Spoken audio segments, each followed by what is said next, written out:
So these are your notes today on transcription and translation. Today's November 13th. DNA is used to make an amino acid. Remember, amino acids are monomers of proteins. So they are the building blocks that make proteins.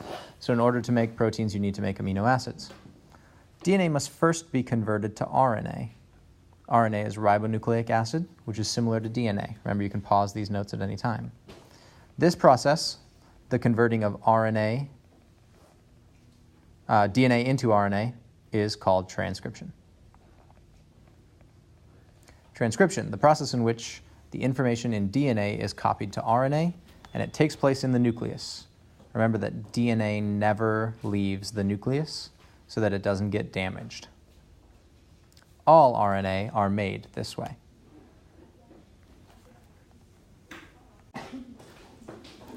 There are no T's in RNA. It is now a U.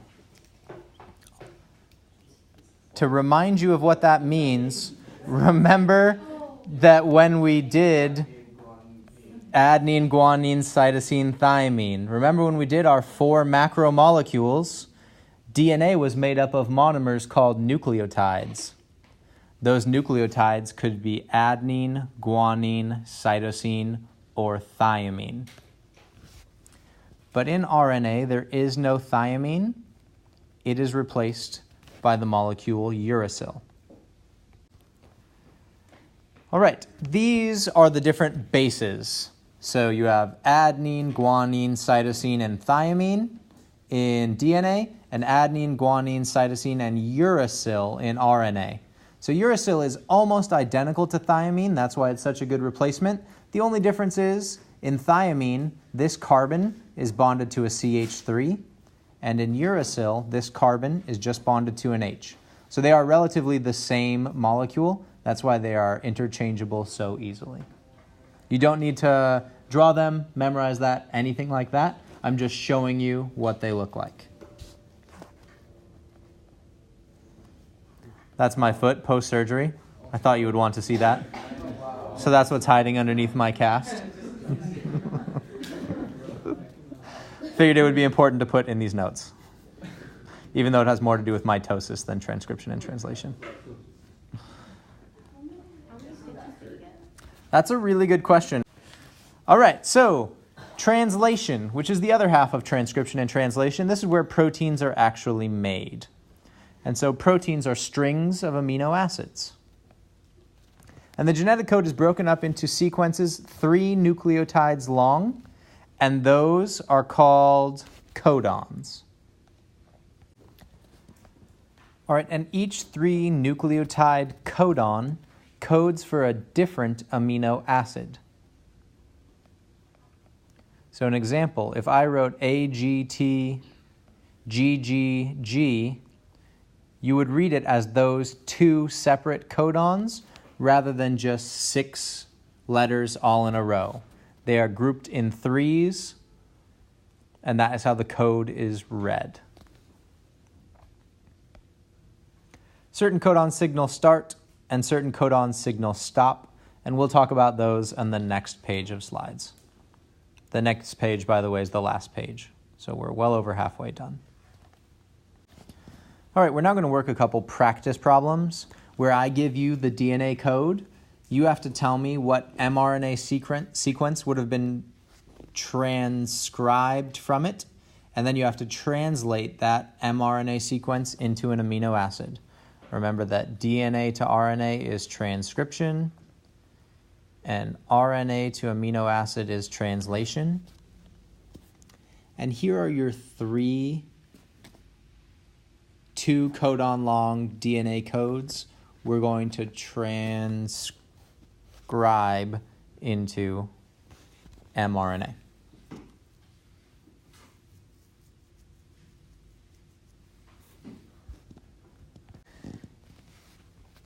In order for transcription to occur, I'm just going to give you this one more thing and then give you a chance to catch up. You need this mnemonic device. All tigers can growl. This is showing you that A's bond to T's and T's bond to A's, and C's bond to G's and G's bond to C's. The only other thing you need to remember about this is that when we're talking about RNA, There's no T. It's in fact a U. So that's the only other thing you need to remember about that. When we're talking about RNA, anywhere you'd want to write a T, write a U instead. All right, so here we go. A turns to what based on our mnemonic? What does A bond to? T. T. But do we have T's in mRNA? No, so A goes to U. What does G bond to?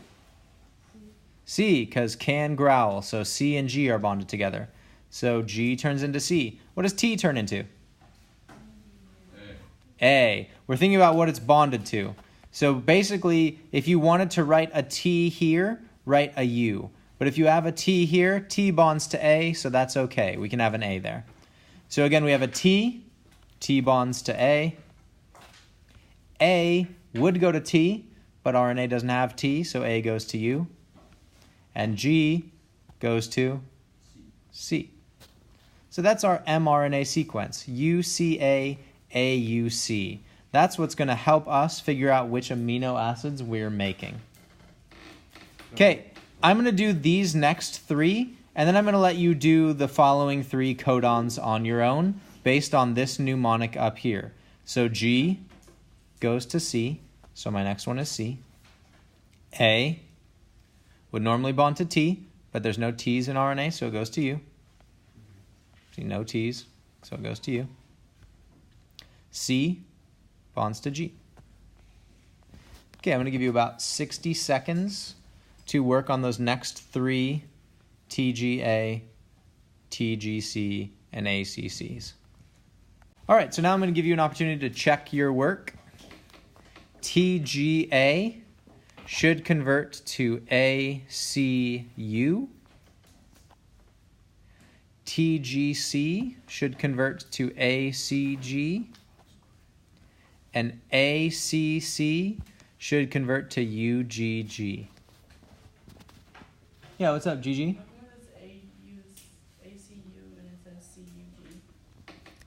ACU and CUG. So this ACU? Yeah. What are you asking about it?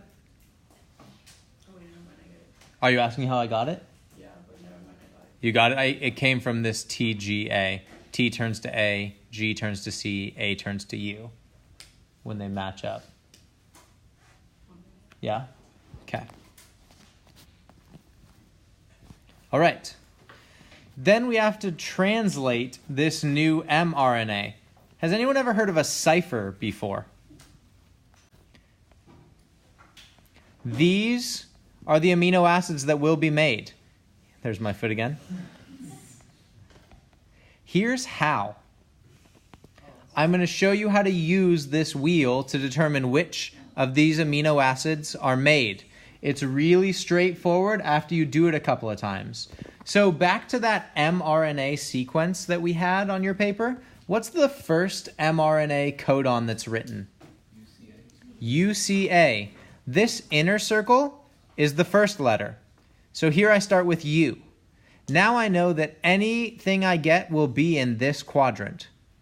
Okay? So here's my first letter, U. What was my second letter? C. C. I moved to the C. What was my third letter? A. So I am making serine. Now look in the fact that if I had UCG or UCA or UCC or UCU, all of those make serine. So now, when I go back, you're going to see that foot a couple times, I see that UCA makes serine. Now it looks like AUC is going to make isoleucine, but let's go forward and check. AUC is my sequence. So the first letter is A, so I start here. I start big and go small. A, U, C. AUC makes isoleucine. So confirmed, that's what we're going to make with AUC. What I want you to do is take the next 2 minutes and figure out what the 4 remaining codons will make as far as proteins are concerned using this chart. What's up, Anna? Can we go back? Oh yeah, did you not get all of the... Yeah, sure.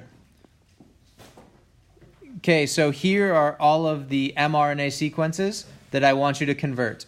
So I want you to convert CUG and tell me what amino acid it'll make, and ACU and tell me what amino acid, ACG and UGG and tell me which amino acids those will make.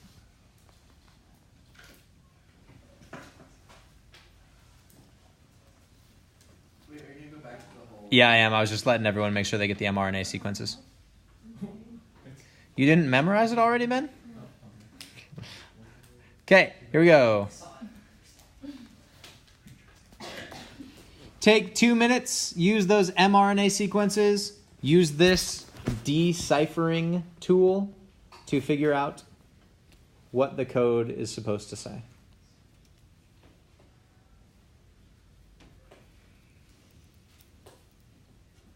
We're doing great on time. We'll even have time to watch a movie at the end of this.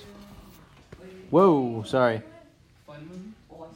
Well, I think science is fun, so yes, it's a fun movie. By M. Night Shyamalan? We should watch that Wait, is it by M. Night Shyamalan? Yeah. Yes. Yeah, M. Night Shyamalan took a break from directing and writing to talk about transcription and translation.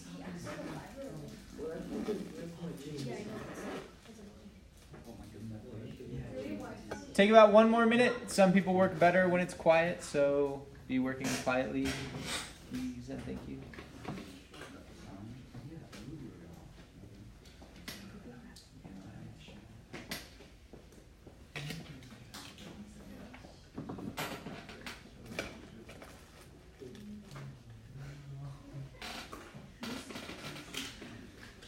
Got it?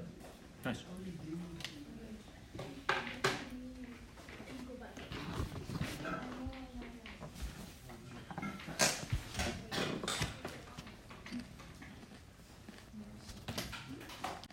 And look at how you did. There's my Frankenfoot again, one more time. So hopefully when you looked at CUG and AUC, you got leucine and threonine. And hopefully when you looked at ACG and UGG, you got threonine and tryptophan. Does that look correct? Okay, great. Then you've got this. The quiz you'll have on transcription and translation will basically just be, oops, that's the wrong way to do that. Will basically just be you doing this. So if you've already got it, you're fine. You'll be given that deciphering tool. You do not have to memorize it. So as long as you can work with that tool, that's the skill I really care about. Okay, Frankenfoot. All right, translation. Last little bit of notes. This is the last page.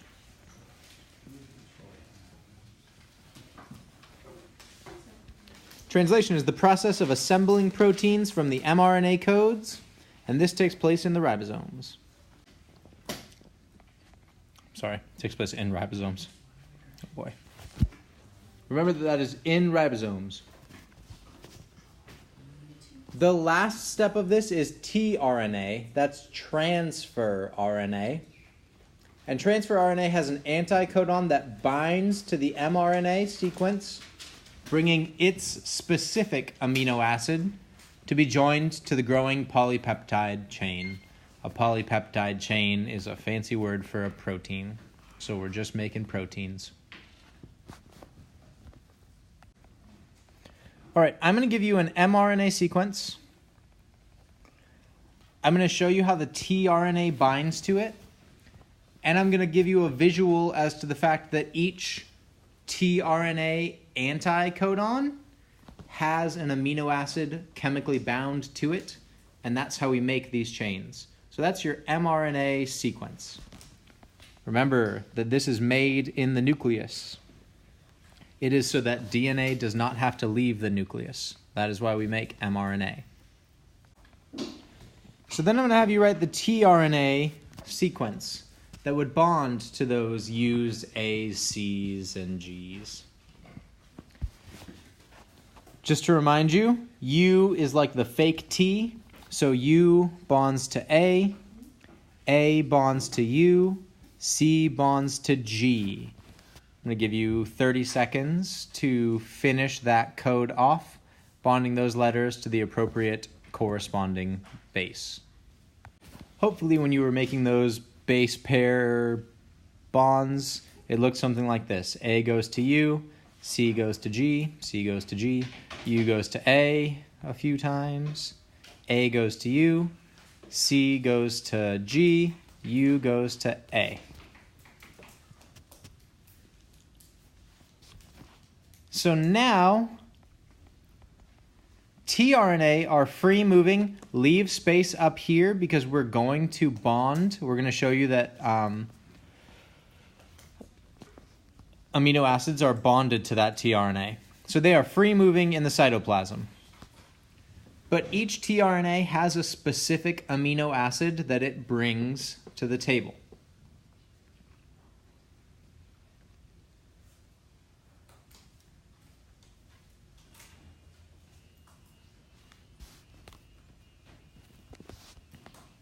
And we would use our cipher, our deciphering little circle, to figure out what each one is bonded to. But I'll just tell you now, AUG is bonded to methionine. AUG is very special because AUG is the start codon. So you will not start making a protein from that RNA sequence until you encounter an AUG. Most of our DNA is actually just junk. It's random A's, G's, C's, and T's in any particular order, and it doesn't actually matter. But once it hits an AUG, that RNA knows it's time to start coding, and it starts making a protein, only when it hits AUG. And it will make protein until it hits a stop codon. So you need start and stop codons to begin and end proteins. And I'll tell you what the stop codons are after we do this. So UGG, you could go back to that circle and look it up. It makes tryptophan. Once two are right next to each other, this glycosidic bond is formed. So it bonds the two adjacent amino acids together to start forming that chain. AAA makes lysine, and it would get bonded to the tryptophan. I'd like everyone to tell me what UGA makes. So find UGA for me and tell me what it makes. What does it make? It makes a stop. What are the other two ways you can make a stop? A or G or UAG. UAA and UAG. Those are the stop codons. That tells us don't make any more protein. Those three stop codons are UGA, UAA, and UAG.